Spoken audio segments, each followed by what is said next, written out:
Board लगा है sir, जिस पे लिखा गया है कि कोई भी पत्रकार अंदर नहीं आ सकते और ना ही थाना वाले को वो लोग यहाँ पर आवेदन दिए हैं कि कोई पत्रकार या कोई के लिए एक रोक लगा दिया गया है कि यहाँ पर कोई भी पत्रकार यहाँ पर नहीं आएंगे और थाना के नाम पे हम डरा के भगा देंगे। डरा के भगाना चाहते हैं कि से मदद करते होंगे वो ब्लॉगर, उनको आर्थिक रूप से मदद करते होंगे और इसीलिए जो है उसको बुलाया जा रहा है। आर्थिक रूप से मदद नहीं करते हैं उसको नहीं बुलाया जा रहा है। कुछ ऐसे भी पत्रकार है जो उनको आर्थिक मदद करने वाले हैं। आरती के द्वारा जो है सभी पत्रकारों को फोन कर करके जो है आर्थिक रूप से पैसा मांगा जाता है। किसी भी सूरत में नहीं फंसना चाहिए और दोषी बचना भी नहीं चाहिए। कुछ ऐसे भी दोषी लोग हैं जो अपना मुखौटा बदल के जो है मोनू के बीच और एक पत्रकार के बीच कुछ दिन पहले झड़प हुई थी और इसी थाने में एफआईआर किया गया था उसको लेकर। हम भरगामा थाना में मौजूद है जो अररिया में है और यहाँ पे जो है छोटू आरती के जितने भी मामले थे उसकी दलीलें यहाँ पे पेश हो रही थी और जो भी मुकदमे हुए हैं वहाँ पे जो कार्रवाई हो रही थी।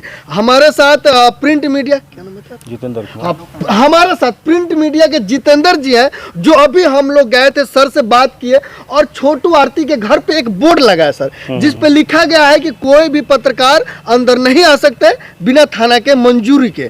तो हम ये जानना चाहते हैं कि सिर्फ वहाँ पत्रकार नहीं जा सकता है कि ब्लॉगर भी नहीं जा सकता है? नहीं, ऐसा है क्या कि थाने से इस तरह की कोई भी अनुमति नहीं दी गई है, ना इस तरह का कोई भी निर्देश दिया गया है कि कोई भी पत्रकार वहाँ जाए या नहीं जाए जी। थाना से इस तरह की कोई भी वहाँ पर सूचना नहीं है और ना ही थाना वाले को वो लोग यहाँ पर आवेदन दिए हैं कि कोई पत्रकार या कोई ब्लॉगर यहाँ पर नहीं आए। थाना को इस तरह की कोई सूचना नहीं है। अगर वहाँ पर बोर्ड लगाया गया है तो वो अपने मन से लगाया है और हो सकता है ऐसा कि जो उनका पसंदीदा, जो उसका पसंदीदा ब्लॉगर या यूट्यूबर हो उसको वो बुलाना चाहे बैकफुट से, फ्रंट से, वो जिनको वो पसंद नहीं करती है उसको वो नहीं बुलाना चाहती है। हो सकता है उसके पीछे कुछ कारण हो या हो सकता है कि जो उसके यहाँ जाते हो वो आर्थिक रूप से उनको मदद करता हो और जो स्वतंत्र रूप से लिखते हैं, जो निष्पक्ष लिखते हैं, उनके लिए एक रोक लगा दिया गया है कि यहाँ पर कोई भी पत्रकार यहाँ पर नहीं आएंगे और थाना की ऐसी हमको अनुमति मिली है, जबकि थाना में इस तरह की कोई भी सूचना नहीं है।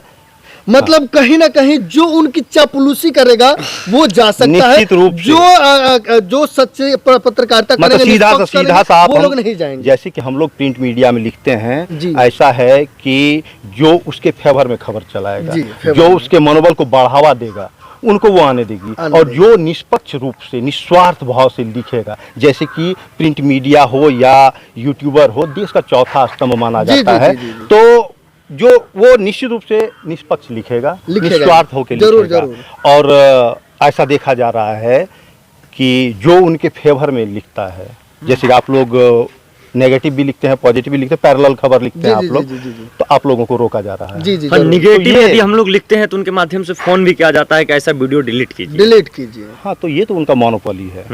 ये ऐसा भी है कि हो सकता है जो उनका चापलूसी करता है वो उसका मन को बढ़ाया है। एक चीज आप बताइए, अभी हम लोग जो थाने में थे, एसआई सर ने आपको क्या इस मैटर के बारे में बताया कि हम लोगों को जाना चाहिए या नहीं जाना चाहिए और उसके मनोभाव क्या? थाना को इस तरह का कोई सूचना नहीं है जी। इसमें थाना प्रभारी की कोई भूमिका नहीं है, इनको जानकारी में भी नहीं है, इसलिए ऐसा कुछ हुआ है? ऐसा कुछ नहीं है। इसलिए अगर वो कुछ भी है, वहाँ पर बोर्ड बैनर लगा हुआ है तो वो अपने मन से लगाया है। थाने का, भरगामा थाना का उसमें कोई भी भूमिका नहीं है। लेकिन सर थाने का उसमें यूज किया जा रहा है, नाम क्यों लिया जा रहा है? अगर जैसे मान लीजिए कोई थाना में आए परमिशन के लिए, देखा वहाँ बोर्ड लगा परमिशन लेना है, अब यहाँ परमिशन लेने के लिए और सर को पता ही नहीं है कि ऐसा कुछ मैंने आदेश दिया है। ऐसा कुछ नहीं है। हो सकता है वो अपने सेफ्टी के लिए लगाई हो कि जिसको हम पसंद करते हैं उसको बुलाएं, बाकी को जो है हम थाने के नाम पे ऐसा लिखा हुआ है कि थाना से परमिशन लेकर थाना के नाम पे हम डरा के भगा दें। डरा के भगाना चाहते हैं कि न थाना का परमिशन मिलेगा और ना इंटरव्यू हो पाएगा, क्योंकि उनको तो पता ही नहीं, सर को पता ही नहीं। ब्लॉगर तो जाते आते हैं, ब्लॉगर जाते हैं, तो जो उनका मनपसंद का ब्लॉगर है उनको बुलाता। हो सकता है उसको वो आर्थिक रूप से मदद करते होंगे, वो ब्लॉगर उनको आर्थिक रूप से मदद करते होंगे और इसीलिए जो है उसको बुलाया जा रहा है। बाद बाकी जो उसको आर्थिक रूप से मदद नहीं करते हैं उसको नहीं बुलाया जा रहा है। कुछ ऐसे भी पत्रकार है जो उनको आर्थिक मदद करने वाले हैं और कुछ गिफ्ट वगैरह भी लेके गए थे, लेकिन उनको गेट के अंदर आप भी गिफ्ट लेके आप भी जो है उसको आर्थिक मदद देंगे, आपका भी एंट्री हो जाएगा। आप ऐसा करके एक बार नहीं, देखिए। वैसे लोग वापस आ चुके नहीं नहीं हैं सर, ये बात सही की बोले हैं कि आप आर्थिक मदद कीजिए, आपका भी एंट्री आपका जरूर भी हो एंट्री हो जाएगा, लेकिन तभी अच्छा वहाँ सर, पर एक कोई सवाल बोर्ड का रहेगा। मतलब नहीं रह जाता है। आरती के द्वारा जो है सभी पत्रकारों को फोन कर करके जो है आर्थिक रूप मदद से पैसा पैसा मांगा मांगा जाता है, क्या ऐसी कहिएगा? जानकारी हमारे पास नहीं है कि ऐसा किया गया है। नहीं तो और कॉल शायद रिकॉर्डिंग हम कॉल सबके रिकॉर्डिंग पास है हम सबने सब। चलाया तो वो कॉल आप रिकॉर्डिंग। अपने न्यूज के माध्यम से, आप चैनल के माध्यम से इस तरह का आप उसको चला लेकिन सकते सर हैं। एक सवाल मेरा रहेगा कि जिस तरीके से थाना का नाम यूज किया जा रहा है गलत तरीके से, तो क्या थाना प्रभारी इस पर एक्शन? दूसरा एक पहलू ये बनता है जी, कि जी, कोई अगर खुद अपने आप को सुरक्षित रखना चाहे तो वो अगर किसी के नाम पे अगर वो खुद को सुरक्षित कर ले तो इसमें गलत भी नहीं है। तो लेकिन लेकिन मैं सुरक्षित रखना है सर, कुछ लोगों को तो आप इनवाइट कर रहे हैं और कुछ लोगों को रोक रहे तो हैं। मैंने पहले भी बता सुरक्षित दिया नहीं आपको, हुआ। मैंने पहले भी आपको बता दिया है कि थाने का नाम का सिर्फ यूज किया जा रहा है। हाँ, यूज थाने की किया जा तरफ रहा से है। कोई भी परमिशन नहीं है। जिसको वो पसंद करती है, जिस चैनल के माध्यम से अपना खबर को चलाना चाहती है, उसको वो बुलाती है और निश्चित रूप से वो आर्थिक मदद उनसे ले रही होगी। 5-6 महीने पहले जिस प्रकार से छोटू आरती का हत्याकांड हुआ था और बहुत सारे पत्रकारों ने मीडिया ट्रायल बना दिया था, उसी मीडिया ट्रायल में छोटू आरती के कुछ परिवार वाले जो निर्दोष थे वो जेल में चले गए, जिस पे बात भी हुई थी। इसके लिए मैं हाँ, इसके लिए मैं एक बात और बोलना चाहूँगा कि कुछ तो आप लोगों की भी मजबूरी रही होगी। आप लोगों ने जिस तरह से उसको पूरा ऊपर उठाया, पूरा मीडिया से उसको हाईलाइट किया, कहीं ना कहीं आप लोगों ने भी गलत किया है। आप लोगों ने वास्तविकता को पहले समझा नहीं, जो दिखा उसी को आप लोगों ने दिखाया।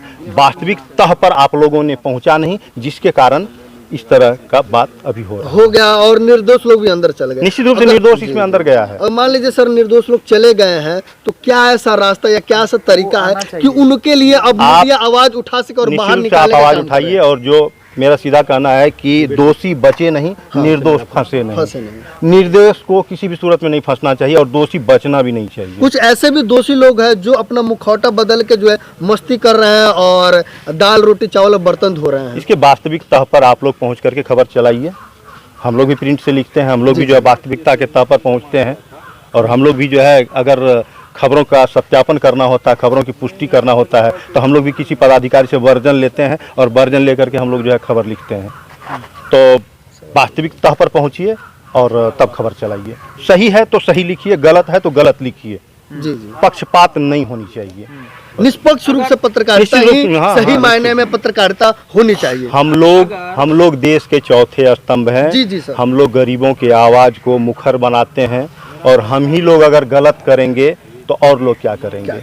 आज एक समाज के अंतिम पंक्ति के लोग की आवाज़ पदाधिकारी नहीं सुनते हैं, तो उसके बीच का एक सीढ़ी हम बनते हैं, माध्यम बनते हैं। उनकी आवाज़ को हम पदाधिकारी तक पहुंचाते हैं, जिसके कारण उसको न्याय मिल पाता है। तो आप लोग भी सच्चाई से रूबरू होकर के खबर लगाइए और आनन फानन में कुछ भी गलत मत लिखिए, ताकि कोई निर्दोष उसमें फंस जाए। मतलब कि आपके कहने का मतलब कि जो लोग निर्दोष हैं उन लोगों से हम बात करें और उनकी निश्चित, आवाज को निश्चित, फिर से निश्चित हम लोग रूप से। अधिकारी के ऊपर उठाने का काम करें, ताकि रूप वो से। लोग बाइज्जत बरी हो सके। निश्चित रूप से ऐसा करना चाहिए आप लोगों को, मानवता के आधार पर। अच्छा, एक सवाल रहेगा सर कि जिस तरीके से मोनू के बीच और एक पत्रकार के बीच कुछ दिन पहले झड़प हुई थी और इसी थाने में एफआईआर किया गया था उसको लेकर, क्या मोनू पे एक एक्शन हो सकती है?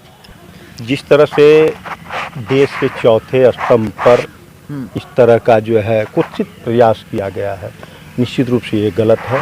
और जहाँ तक मोनू की बात है, जिस तरह से ये आपको वरिष्ठ पत्रकार जो थी, वो जिस तरह से यहाँ पर अपने आवेदन में लिखी है कि मेरे साथ मॉलेस्ट किया गया है, जी जी जी जी। इस तरह का वो आरोप लगाई है, तो निश्चित रूप से मोनू पर कड़ी से कड़ी कार्रवाई होनी चाहिए। आज बिहार में क्या पूरे देश में अगर देखा जाए तो एक सॉफ्ट टारगेट बन के रह गए हैं हम लोग। कुछ भी होता है तो सारा दोषारोपण मीडिया बंधु पे होता है। हम भी मीडिया से हैं, आप लोग भी मीडिया से हैं, और हम लोग सॉफ्ट टारगेट बन के रह गए हैं। तो ऐसा नहीं होना चाहिए। अगर हम लोग के साथ भी अगर गलत होता है, उसकी भी आवाज़ उठनी चाहिए, उस पर भी कार्रवाई होनी चाहिए। बहुत बहुत धन्यवाद। बहुत बहुत धन्यवाद। बहुत बहुत